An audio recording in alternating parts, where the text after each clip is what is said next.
Podcasts. Thank you for 70 South African Rand. In your last stream, you said the FPV community is shrinking. I guess that's kind of what I said. I feel like I was very careful to avoid saying those exact words, but I see why you could have. Yeah, I think I argued that it probably wasn't growing. So, what are the contributing factors? We're experiencing the same in South Africa. We used to average 16 pilots per race, but now we're down to 5. It's hard to say. I think that it's not hard to say, actually. I take that back. I'm going to say the two biggest factors contributing, if there is a decline in participation in FPV, then the two biggest factors are increase in price and fear of regulation. Let's start with the first one. Everything is 2 to 3 times or more expensive than it was 4 years ago. Let's say mid 2019 to let's say mid 2020, somewhere in there is like when prices just started going up. And the reasons why prices started going up are various. We had a big supply chain disruption when you couldn't get certain chips. I'm sure most people watching remember that. And it started an increase in price. I personally believe, I said this on my Reddit AMA.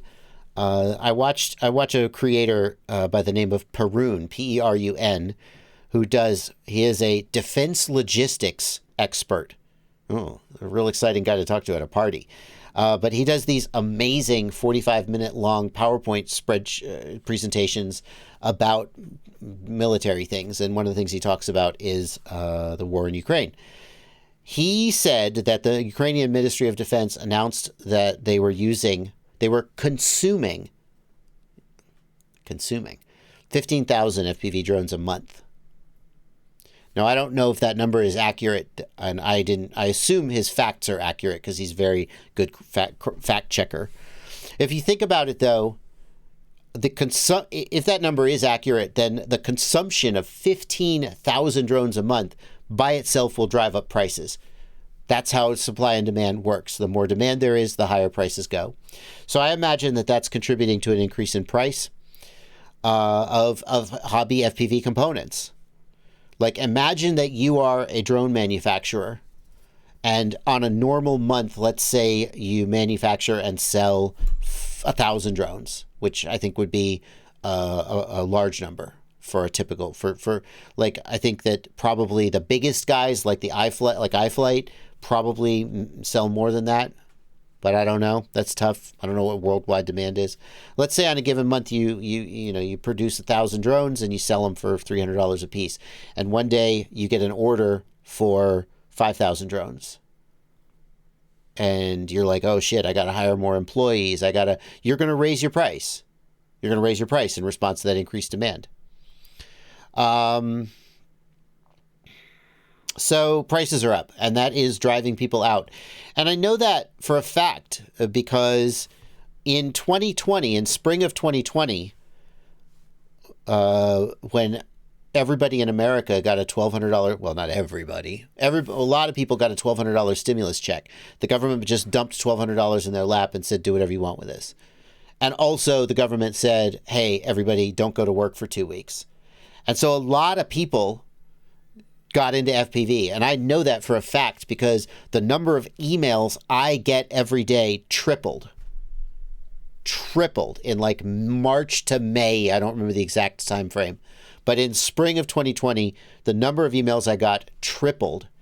And one of those months was my biggest month ever for affiliate sales. And so it says that when people have money to spend, some of them spend it on FPV, and that as prices go up, the number of people who can afford to spend money on FPV goes down, and that drives people out. The other one is fear of regulation, which is, I think, a little bit silly because at least in the United States, there is essentially no enforcement.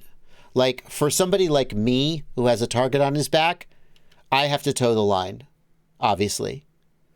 the one enforcement officer they have at the FAA will be happy to come make an example of me. I'm sure of that.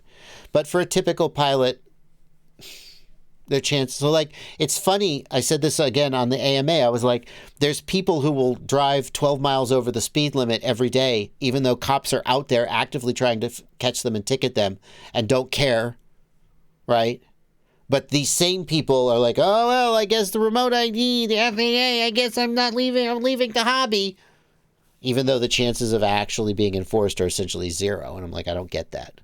But that's my opinion. Take it for what it's worth.